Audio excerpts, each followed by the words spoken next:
Chapter 28 Boruto 2 Blue Vortex telah rilis dengan judul Kekuatan Baru. Lebih tepatnya kekuatan baru Inojin dan Boruto ya minasan. Kita mendapatkan halaman berwarna yang memperlihatkan Sumire sedang memeluk pedang peninggalan Sasuke pada Boruto dengan erat. Tertulis pada halaman berwarna, akankah mereka mampu melindungi Eida yang akhirnya menjadi pohon?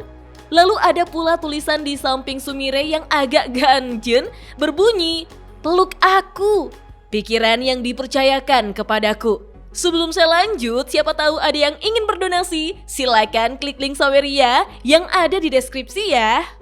Tertulis pada panel awal, Inojin sedang berlatih keras untuk menguasai jutsu baru sebagai persiapan untuk pertempuran krusial melawan kelompok Jura.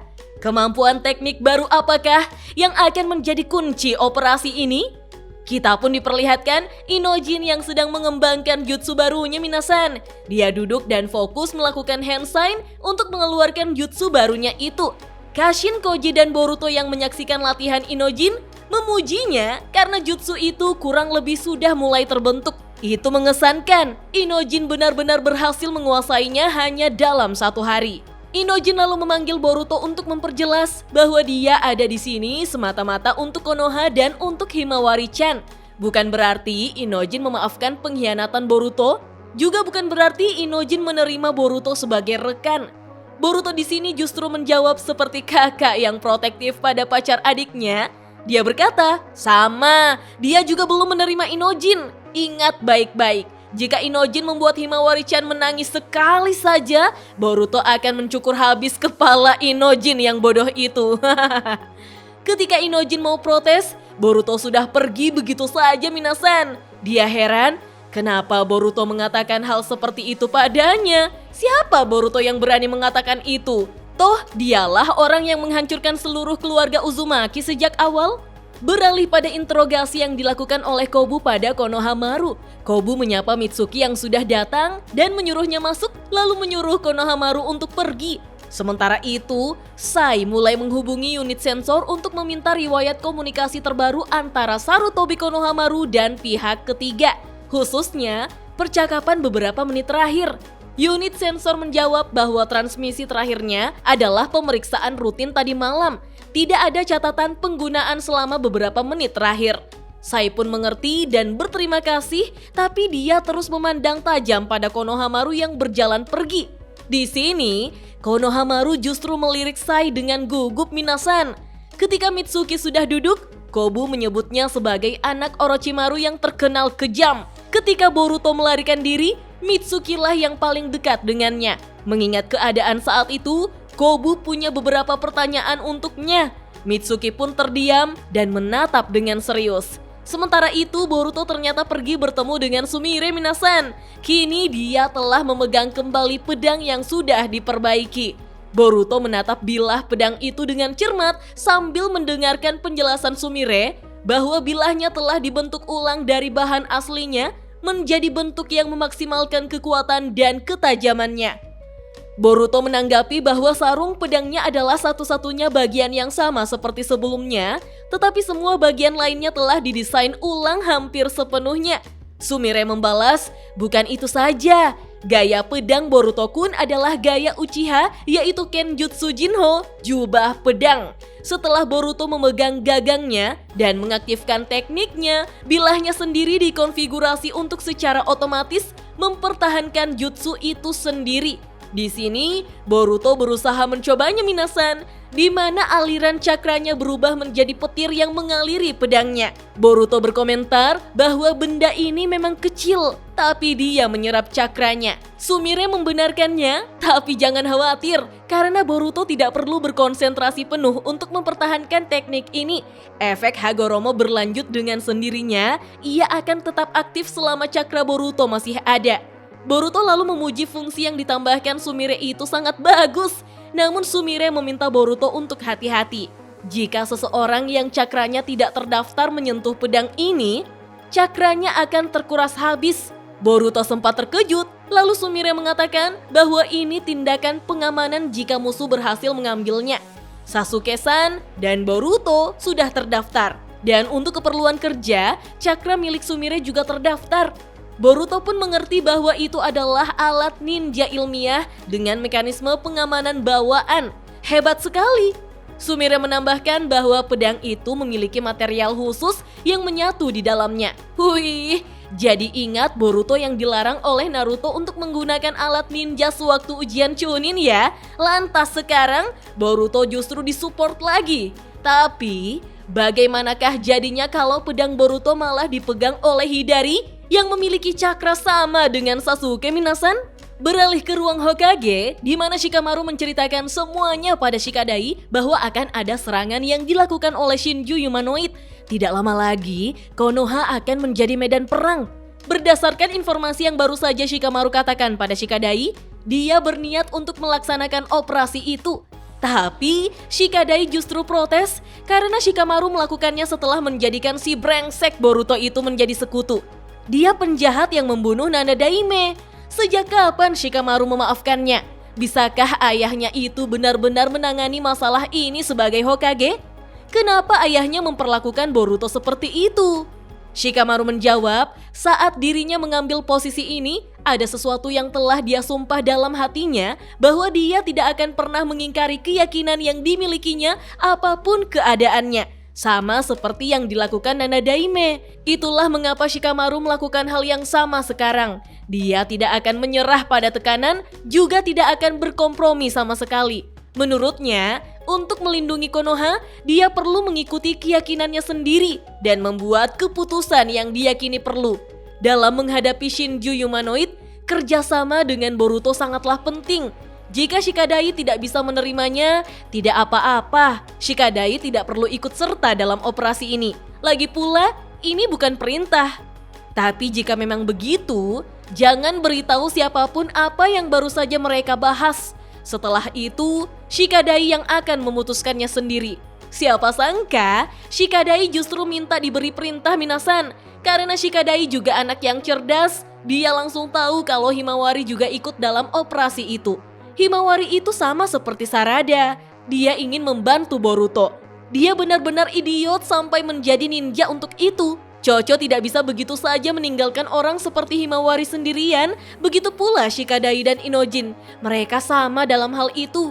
Mengesampingkan perasaan pribadi Shikadai terhadap Boruto, sebagai seorang shinobi, Shikadai akan mempertaruhkan nyawanya atas perintah Hokage. Wih, keren sekali ya obrolan ayah dan anak ini minasan. Kembali ke Inojin yang berbicara pada Kashin Koji. Jika Kashin Koji sudah tahu apa yang akan terjadi, bisakah dia menjelaskannya lebih detail? Kenapa dia hanya memberi mereka informasi yang terpotong-potong? Kashin Koji menjelaskan, misalnya Kashin Koji tahu kalau Inojin akan mati. Apakah Inojin masih akan menyerang Jura demi Himawari? Jika Inojin tahu, dia mungkin akan ragu. Kaki Inojin mungkin membeku dan mungkin tidak bisa bergerak. Akibatnya, jika Inojin selamat saat itu, akankah kekuatan Himawari benar-benar bangkit? Inojin pun berpikir keras minasan. Kashin Koji melanjutkan bahwa yang ingin dia katakan adalah masa depan yang dilihatnya. Saat dia menceritakannya kepada seseorang, maka masa depan itu akan berubah meskipun hanya sedikit. Semakin ideal hasil masa depan, semakin banyak orang yang lebih baik tidak mengetahuinya. Karena bahkan sesuatu yang diceritakan kepada orang lain dengan niat baik bisa menjadi pemicu perkembangan peristiwa ke arah yang tidak diinginkan. Mereka yang tahu pecahan-pecahan masa depan atau sebagai singularitas, maka kesadaran dan tindakan mereka seringkali sangat mempengaruhi jalannya peristiwa selanjutnya, baik atau buruk. Semakin banyak singularitas yang ada, semakin banyak kemungkinan kompleks yang terungkap di masa depan, membuat prediksi menjadi sangat sulit. Ramalan akan sepenuhnya kehilangan keunggulannya. Kashin Koji melanjutkan, kepada siapa harus memberitahu apa dan seberapa banyak untuk maju menuju ke masa depan yang ideal. Keputusan-keputusan itu harus selalu dibuat dengan sangat hati-hati. Inojin pun mengerti bahwa Kashin Koji sengaja tidak memberitahukan mereka banyak hal. Dengan kata lain, jika mereka mengikuti arus saja, kemungkinan besar akan berubah ke arah yang baik. Apakah itu pada dasarnya benar untuk saat ini? Kashin Koji menjawab, apakah pilihanmu sendiri benar atau salah? Kau tidak akan tahu sampai kau melihat hasilnya. Kashin Koji rasa Dia sudah menyampaikan semua informasi yang diperlukan mengenai bagaimana cara melawan musuh yang ada di hadapan mereka sekarang. Kashin Koji tidak punya pilihan selain menyerahkan keputusan itu kepada Shikamaru dan Boruto. Kita pun diperlihatkan kepingan masa depan yang dilihat oleh Kashin Koji, di mana Eida sudah menjadi pohon minasan. Lalu entah bagaimana, Himawari justru meninggal di pelukan Inojin. Saat itu, Inojin hanya bisa menangis dengan penuh rasa bersalah. Wah, kira-kira apa yang terjadi ya? Kashin Koji pun mengakhiri ucapannya dengan mengajak Inojin untuk mengubah setidaknya masa depan di mana Eida atau Himawari meninggal. Inojin hanya bisa tertegun mendengarnya. Dan inilah dia, rencana Shikamaru telah dimulai, di mana dia memulai transmisi rahasianya dengan Sarada, Eida, Daemon, Chocho, Himawari, Shikadai, Konohamaru, Mitsuki, dan Delta. Shikamaru mengatakan, "Kau bisa mendengarku? Ini Shikamaru. Pertama, aku ingin menjelaskan bahwa transmisi ini tidak akan direkam. Ini tidak resmi. Jadi, hanya mereka yang mendengarkan suaranya saat ini." Kita lalu diperlihatkan Mitsuki yang sedang diinterogasi oleh Kobu, Konohamaru yang meninggalkan ruangan, Inojin yang mengaktifkan jutsu barunya, Kawaki yang sedang dibedah oleh Amado, Boruto yang sedang bersama Sumire, dan kata Kashin Koji yang bertindak seperti mesin proyektor untuk membantu Shikamaru melihat jutsu Inojin. Shikamaru menjelaskan pada mereka semua bahwa Konoha masih menganggap Boruto sebagai musuh dan target eliminasi. Selama operasi, mereka juga bisa mengantisipasi tindakan yang akan mengganggu pergerakannya. Setiap anggota harus mendukung pergerakan Boruto di dalam desa sambil tetap waspada terhadap ancaman musuh. Kedua, mengenai transmisi ini yang telah Shikamaru sebutkan sebelumnya, ini adalah jalur komunikasi khusus yang dibuat melalui transmisi pikiran Shin Denjin, yaitu jutsu baru Yamanaka Inojin. Mereka akan dianggap sebagai anggota operasi ini. Kriteria pemilihan utamanya ada dua. Pertama, seseorang yang tidak memusuhi Boruto setidaknya dalam pertempuran ini. Musuhnya adalah Shinju Humanoid Mamushi. Monster itu dapat terbagi menjadi beberapa tubuh, dan selain itu, tampaknya dia dapat menghapus tanda cakranya sendiri, sehingga jaringan deteksi cakra desa tidak dapat melacaknya. Itulah mengapa jutsu baru Inojin yaitu Shin Denjin ini sangat penting. Wah, ini seperti yang dilakukan kakeknya Inojin yaitu Inoichi Yamanaka sewaktu perang dunia ninja keempat bersama klan Yamanaka ya minasan. Merekalah yang merasakan posisi musuh dan mengkoordinasikannya. Hebatnya karena Inojin mampu melakukannya sendirian. Ya, namanya juga transmisi rahasia. Inojin menyampaikan bagian di mana mereka bisa berbicara jarak jauh itu sama saja dengan transmisi pikiran biasa. Bedanya, melalui jalur komunikasi ini, setiap orang yang terhubung bertindak seperti penerima dan bisa mendeteksi getaran benda-benda di sekitarnya. Setiap benda, hidup atau mati, memancarkan frekuensi getarannya sendiri. Karena penginderaan cakra tidak bisa menemukan Mamushi, kita akan menentukan dan melacak lokasinya dengan mengidentifikasi frekuensi getarannya. Di sini, Sumire, Himawari, dan Chocho tampak tidak mengerti apa maksudnya. Shikamaru mengatakan bahwa mereka tidak perlu berpikir terlalu berlebihan. Inojin dan dirinya akan mendeteksi jumlah dan posisi musuh, lalu menyampaikan informasi itu kepada mereka. Namun, jumlah orang yang dapat berkomunikasi secara bersamaan melalui Shin Denjin tidak terlalu banyak. Ini adalah alasan kedua untuk memilih anggota saat ini. Shikadai sangat terkejut dengan jutsu baru Inojin. Kapan dia mempelajari jutsu seperti itu? Shikamaru pun memulai penjelasannya tentang kemampuan Mamushi, cara menangkalnya, dan detail konkret operasinya. Namun beberapa saat kemudian, Inojin sudah menyadari kemunculan Mamushi di Konoha minasan. Mamushi tampak berjalan santai di tempat umum sehingga orang-orang memandanginya.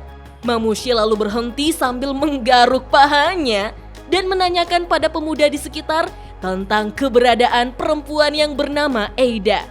Inojin langsung melaporkan keberadaan Mamushi yang sudah ada di dalam desa pada Hachidaime. Shikamaru menjawab bahwa dia sedang melihatnya sekarang. Shikamaru meminta Inojin tenang dan fokus pada jutsunya saja. Kemudian Shikamaru mengumumkan bahwa musuh ada di area C berjumlah 8 dan berjarak sekitar 30 meter. Kashin Koji langsung mengarahkan Boruto bahwa bentuk logam terdekat adalah lubang kunci. Boruto pun langsung berpindah tempat dengan memanfaatkan logam bentuk lubang kunci yang dipegang oleh kata Kashin Koji minasan. Shikamaru merasa sial karena ini beberapa hari lebih awal dari yang dia dengar. Kashin Koji berkomentar, begitulah adanya, takdir sudah mulai berubah. Kawaki yang tubuhnya selesai diutak-atik lalu berkata, tunggu saja dasar brengsek. Sementara Eida terlihat mau muntah minasan. Menurutnya ini terlalu menjijikkan. Daemon berusaha menenangkan Eida untuk tidak khawatir karena dia tidak akan membiarkan makhluk itu menyentuh Eida. Sarada tampak panik dan akan bertindak, namun Shikamaru menyuruhnya menunggu. Mengingat kemampuannya, ada kemungkinan klon Mamushi akan tersebar luas. Shikamaru memerintahkan agar tim 10 menuju ke bagian timur distrik D. Tim 7 mempertahankan posisi untuk saat ini di bagian utara distrik B dan mempertanyakan situasi Mitsuki. Mitsuki yang terus ditatap oleh Kobu menjawab, sepertinya dia tidak akan dibebaskan dalam waktu dekat. Mitsuki bertanya, haruskah dirinya memaksa masuk? Shikamaru mengingatkannya bahwa mereka tidak ingin memprovokasi mereka sembarangan. Tunggu saat yang tepat. Kalau mereka bergerak, manfaatkan kekacauan di desa. Shikamaru juga akan memikirkan langkah balasan dari pihaknya. Mitsuki pun menjawab, mengerti. Shikamaru mengumumkan bahwa target Mamushi adalah Eida. Pada akhirnya Mamushi akan menuju ke bagian timur area A tempat Eida berada. Semua unit bersiaplah untuk bergerak kapan saja. Boruto akan menggunakan Jutsu Hiraishin untuk berpindah ke setiap lokasi dan Kawaki akan memberikan dukungan sesuai situasi. Di saat yang sama, pemuda yang ditanyai oleh Mamushi merespon dengan berkata, lokasi Eida katamu, kamilah yang ingin tahu itu. Orang tua mesum macam apa kau ini brengsek? Tiba-tiba, klon Mamushi lain muncul dari lantai atas bangunan dan menegur Mamushi yang ada di bawah untuk membunuh mereka jika dia mau.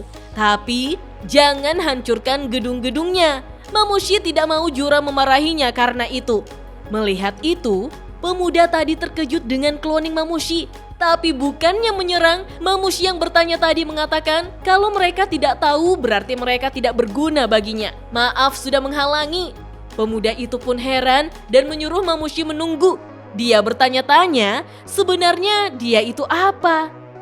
Dan inilah dia penampilan keren dari Boruto yang telah mendarat di tempat Mamushi berada dan langsung menebas bagian kepala Mamushi minasan. Wih, aura farmingnya langsung keluar. Para pemuda dan Mamushi yang ada di lantai atas tampak takjub melihat gerakan Boruto itu minasan. Boruto pun melirik para pemuda itu lalu mengingatkan mereka kalau mereka tidak mau mati, sebaiknya mereka pergi sekarang juga. Namun, Mamushi yang ada di lantai atas langsung membelah diri, menambah 3 klonnya, dan langsung melompat untuk menendang Boruto. Untung saja, Boruto mampu menangkis serangan itu dengan pedangnya.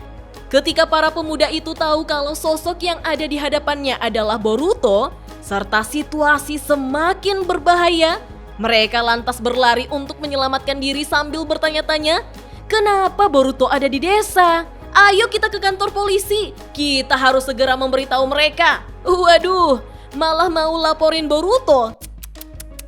Di saat yang sama, kita pun diperlihatkan tingkat presisi dan akurasi dari tebasan Boruto yang sekali lagi menebas kepala klon Mamushi.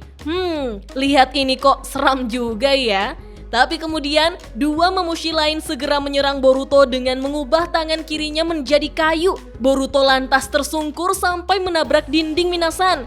Di saat Mamushi akan kembali menyerangnya, Boruto segera menghindar, tapi dengan cepat Mamushi lain menyemprotkan Boruto elemen api, Katon Gokakyo no Jutsu. Untung saja Boruto berada jauh dari jangkauan serangan itu. Mamushi lain lantas memperingatkan klonnya yang bodoh itu karena seluruh gedung akan terbakar dengan serangan seperti itu. Kedua klon Mamushi mulai tampak waspada ketika api tiba-tiba terserap ke arah Boruto dan mulai padam. Di saat asap mulai menyingkir, Mamushi pun melihat tangan kanan Boruto dengan segel karma yang aktif. Sementara Boruto tampak kesal karena dia belum terbiasa. Boruto merasa sensasi gatal yang menjengkelkan saat karmanya menyerap cakra. Wih, seperti halnya Momoshiki yang bisa menyerap segala macam elemen, ternyata sekarang Boruto mulai bisa mengendalikan karma berkat bantuan Momoshiki setelah perjanjian mereka ya minasan.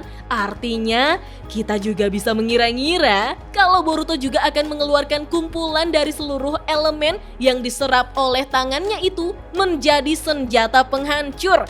Apakah mulai sekarang Boruto akan bertarung dengan mengandalkan karmanya?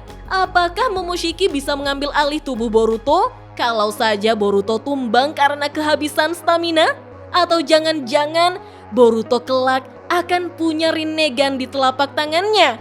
Mulai banyak tersebar teori tuh. Tertulis pada panel akhir, kekuatan yang kau peroleh adalah pedang bermata dua. Serahkan segalanya, dedikasikan hidupmu, dan bakarlah jiwamu untuk mengalahkan Shinju Humanoid. Dan chapter 28 Boruto 2 Blue Vortex pun berakhir sampai di sini minasan. Wah, chapter yang epic sih menurut saya. Mulai dari visioner masa depannya Kashin Koji, strategi Shikamaru, dan orang-orang yang terpilih untuk membantu Boruto pada misi kali ini. Apakah Eida masih akan berada dalam bahaya? Apakah kita akan diperlihatkan duet maut dari karma Boruto dan karma Kawaki yang telah dimaksimalkan oleh Amado? Kita lanjut ngobrol yuk di kolom komentar. Oke deh, sampai di sini dulu ya. Dah.